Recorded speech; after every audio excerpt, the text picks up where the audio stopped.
After class ended that day, Mai said she had volleyball practice and sped off. Thankfully, I knew where I was going, so I headed straight back and collapsed on my bed. It was nice to have some time to myself. After everything that happened, I felt like I was going crazy, like I could use some relaxation. I didn't have a computer or a TV, and the books that she gave me was really good, but sometimes it was a bit hard to read. Instead, I took out my phone and started flipping through the App Store. Nothing really looked good. Wait, what was this? I sat up. Dumba Doom's Revenge. Face off against 3 other players as you catch monsters, raise them, and use their unique aid. Use their unique aids. Use their unique skills to aid you on your puzzle-solving quests. I'm sorry. That's making it in. Oh, that's making it. That's making it definitely a blooper shot right there. And in the actual thing. Maybe. Yeah, it's probably the actual thing. Okay, start from the top. Dumba Doom's Revenge. Face off against 3 other players as you catch monsters, raise them, and use your unique skills to aid you on your puzzle-solving quest. Only you can save Metaworld from its ignorant king and its utter destruction. Now with single-player campaign. Raise crops, feed your monsters. If you're lucky, they'll transform into cute girls. So that's like every anime app ever. Yep. What the hell? This looks stupid. But it couldn't hurt to give it a try. Of course. I downloaded and started up the game. Welcome to Dumba Doom's Revenge. Oh, no, I want to do this. Alright, fine. Welcome to Dumba Doom's Revenge. I skipped the intro sequence and quickly hit single player. Loading. Load times were terrible. Suddenly, a cartoonish hilly valley met with eyes, towering over a white castle nestled next to a cliff. A lazy king lay asleep on his throne when a squat silver soldier ran into the room. King Dumba Doom, quickly! We're under attack! Oh, just send the 1st Battalion off, please. I'm rather tired. The knight left. The screen faded to a world map showing horde of black blobs on the right side of the screen. A small group of knights ran up against the blobs and were instantly devoured. One of the black blobs split out a helmet with a skull inside. What the hell is this game? Things continued in this way, with the king sending off his battalions haphazardly, with no one left. When the king awoke in his chair, he turned to the screen. You! Me? Only you can save my kingdom, please! I don't think I can save your kingdom. You're the one menacing it. How dare you! What the hell? Could this game hear me? You are no longer my advisor. Go back to your home village and let me deal with this myself. A tiny sprite with brown hair flew across the world map, bouncing into a bunch of red houses. I guess my only choice is to raise an army of monsters myself, overthrow the king, and then raise an army to fight the oncoming bloopity-bloops. How the hell did you come to that conclusion? Finally, I was allowed to play the actual game. A dozen multicolored blocks appeared on the screen. The monsters I was initially given could only hit their corresponding colors, and I couldn't activate any traps. Supposedly, more monsters could eventually learn how to set traps, and you could do certain combos to hinder the opposing team. If you had an attractive girl on your team, she could use an ability to double the rate of your opponent's blocks, or have the clock time. But it had a drawback too, and it could be used as an asset by the opponent. Not to mention certain color combinations between girls and monsters activated unique secret abilities, and you could also evolve your monsters and feed them things. How the heck am I supposed to remember all this? I failed the first few times, but quickly got the hang of it. It was just about being Aerodactyl! It's about being Aerodactyl! Of course it is. It's secretly Pokemon! In fact, Yeah. I think, I could be wrong, but I think Dumbadoom was something that ProJared named one of his Pokemon in his Nuzlocke run. That's awesome. I think so, I could be wrong. I approve. I wholeheartedly approve. It sounds like something ProJared would It would. say. 100% it does. No kidding. It was just about being adaptable and maintaining flexible strategy after all. My eyes started to hurt, and I looked at the time. 8 o'clock? I'd be playing for 4 hours? I had reading to do. I grabbed my textbook, flipped on the radio, and began to read. I'm reading this one. Yup! I'm reading this one. There have been many tales of times when the moon has fallen on other planets, the most popular of these being the myth of Termina. However, these myths have never proven to be more than a hallucination. My eyes blurred over the astronomy textbook, and I yawned. The Schubert piece flowing from my radio made me want to go to sleep, and I toyed with the idea of going to class without finishing my reading. Who cared how many times the moon was supposed to fall? Especially when time travel was involved. Hana! Mai burst through the door, flung herself across the room, and grabbed my radio. Hey! Hey, where have you been? What are you doing? Give me a second, we're missing it. There we go. But I swear, that dog was the living worst. That's why you need a bird like my lovely Jack. Watch your tongue. What is this? Shh! Hey! So, the time has come to make an official announcement. This year, just like every other year, the Normal Boots Club will be participating in the video game tournament. Yeah. Woohoo! Yay! As PBG applauded as though he were a crowd of 30 people, I shot a puzzled look at Mai. I hope you guys will support us again this year, and best of luck to our competitors. You guys are going down! And now for some music.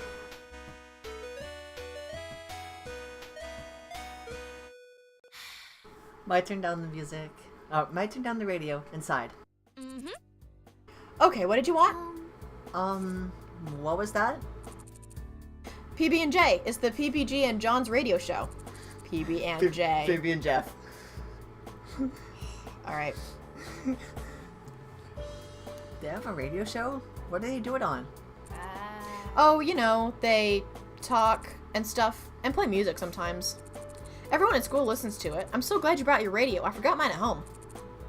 And the video game tournament? Yeah, didn't you hear about them talking about it the other day? No. Come to think of it, I hadn't paid much attention to their conversations. I was too busy worrying about myself. Uh-huh.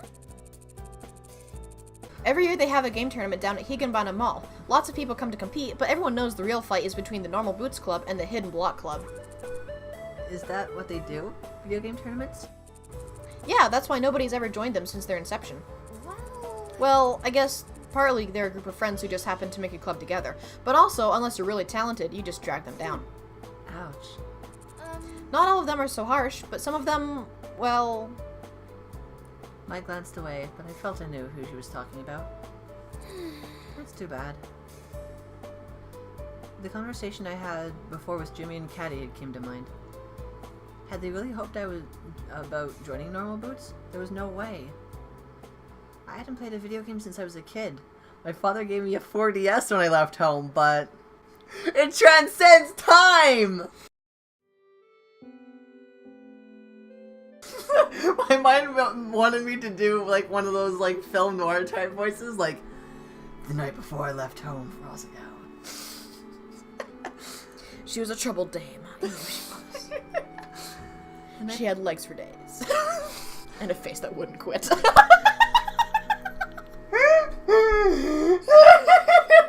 It's supposed to be a heartfelt moment between Hana and her dad. I'm sorry. I can't help laughing. I'm sorry. I'm sorry. I'm sorry. Forgive me. I'm sorry. I couldn't resist. I'm sorry. We good? Yeah. Okay. The night before I left home for Asagao, my dad came to visit me in my room. I had packed a few things I owned into a briefcase in a single cardboard box sent to be shipped on with the train. I sat and stared at the box, somewhat bitter. Barely even needed it. I didn't own much. Hana? Yeah, Dad? My father stood in front of me, a wary smile on his face. Even though he tried to hide it, I could see the deep wrinkles around his eyes and forehead that said he was tired, sad. The past few years had taken their toll on him, and I hadn't eased things. You'll be leaving tomorrow. Yeah. heavy silence hung between us, filling my childhood bedroom like styrofoam. Are you excited? Yeah. Yeah, I am. He nodded and glanced around my room. The pale blue walls, the broken clock above my old desk, scuff marks around the doorframe where I ran into it as a kid. I lived in this house almost my whole life, versus moving after kindergarten. It was everything I knew, but now it was too much for me. The decision to transfer to Asagao didn't come lightly. First, it was a prestigious institution with a highly prized reputation. Only the best of the best, toting great grades, impressive talent, or lots of money to get in. I was none of these things, but I made it in regardless. Part of me suspected I was a charity case. I received a small scholarship, and would no doubt look good for the academy to have fostered a poverty-stricken child into its walls. And, despite the fact that my father couldn't even afford it, even with a scholarship, he guaranteed to support me if I went. I looked again, the wrinkles in his face, the sagging of his shoulders. He pressed his hands against the body to hide the way they shook. All for me. He'd been all alone. I'm glad you're going. I think this will be good for you. Yeah. I wish I could say something else, but nothing came. Well, honey, just in case you get homesick, I bought a present for you. Present? From his pocket, my dad produced a shining pink Nintendo 4DS and placed it in my hand. For you. But why? How? Dad, this costs so much. You're already killing yourself to let me go. Why would you? Tears spilled from my eyes as my dad smiled. Nothing is too good for you, my dear Hana. His voice was trembling. You're my pride and joy. You deserve so much better than you've gotten from me. Dad. Go to Asagao. Have fun. Make a lot of friends. And when you get homesick, you play with that. I'll make do. I stood up and hugged him, burying my face in his scratchy sweater and oatmeal smell. I'll miss you. I'll miss you, my little Hana. Aww. Nintendo 4DS! But the thing is, he forgot to give me any cartridges to play with. I love Hana's dad! Whoops. Whoops. Heartfelt moment. Here you go, play with this. Oh, right. Oh, right. This is why I download all my games. Nintendo 4DS. Oh. The newest system that transcends time. Now you'll be able to save Termina from the falling moon again and again and again and again and again. 3 days. 3 days. 3 days. Now I glanced at the machine, hidden behind my desk lamp. Maya watched me carefully. Well, you never know what could happen. What? What do you mean? I giggled. Nothing at all. But I just got back, so I've got work to do. Work, right. PBG and I still had that project due, and we hadn't even met to discuss it at all. He said that he had it under control, but I should probably make a backup plan, just in case. It wasn't that I didn't trust him, it was just that... No, okay, I didn't trust him. Sighing, I worked a kink out of my shoulder. It looked like it would be a long night. Kinky. Ah, what was that noise? Stop it, please. Oh, I'm coming. Who on earth would do this so early? So early in the morning. In fact, it wasn't even that late out. I quietly padded over to the door. I shifted into bed. What? You got it! This is why I was laughing. He put on a wig. You put on a wig, right? Read the lines. Alright, give me a second. It's about time!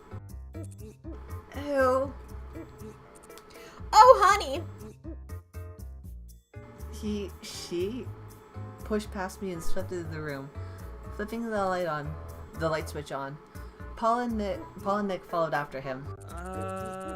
Hana, I feel just terrible for ruining your uniform. Seriously, we owe you an apology and a clean uniform. I'm not so good at that kind of thing, so I brought a friend to help me. Josh pulled open my drawer and tossed out my clothes left and right. Oh my god, stop! That's my underwear! What's wrong with you? I ran to him and grabbed his arm, trying to pull him away. These panties are so cute! They're perfect for you! Get away from there!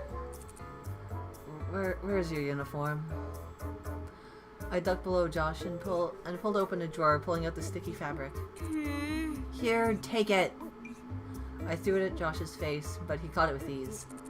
This is no problem. I promise I'll have this clean in no time. Girls, He snapped.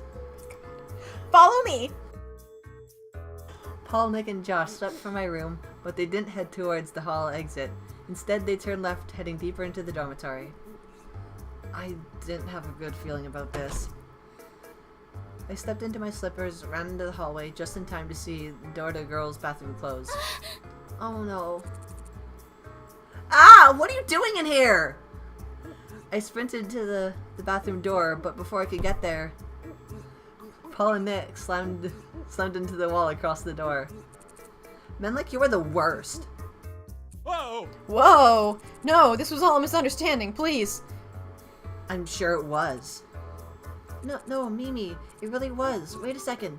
Where's the other, person who was with them? She's doing something to the uniform in the sink. Mimi tossed her head with a sniff and headed back to the bathroom. She actually thinks Josh is a girl? She wouldn't be the first. Josh himself believes he's a girl. That wig is magical. That's one of my favorite fucking scenes. I love it. Well, stay out of the girls' bathroom. It's not exactly going to help your platform if word gets out that you're a pervert. A shadow fell over Paul's face. I sighed. Don't worry. I'll talk to Mimi. Go. Back to the boys' dorm. All right. Thank you so much, Hana. Yeah. I watched them scamper away, then headed into the bathroom. Hey, Joshua, Lena! You and I should probably get going. I rounded the corner to find him doing Mimi's hair. In a second, Hana. I've just got to finish this. Hana, have you met Joshua Lena? She's so good with hair. And look, she even got the stain out of this shirt. Mimi held up my uniform. Really? Really? Thank goodness. Thank you so much. It's no problem, honey. I guess I'll let you finish. Mimi, you won't tell anybody about Paul and Nick coming in the bathroom, will you? Why wouldn't I? Well, as class representatives, they were trying to get Joshua Lena her bearings, and they were showing her where the bathroom was. I should have been the one to show her, but I was asleep and they didn't want to wake me. Oh, well, it's fine then, I guess then. Thank you. I stood at them, staring, unsure what to do next. Do you mind? I need to concentrate to finish this. Oh, I'm sorry. I went back to my room. Life at Asagao never got easier, did it? It's one of my favorite scenes. I'm so happy you just, because I almost took Josh, and then you cut me off, and I was like, this went better than I expected. Alright. Continuing on. Mine was still asleep when I got back. There was no way I was going back to bed, so I changed into my uniform, grabbed my bag, and went to class early.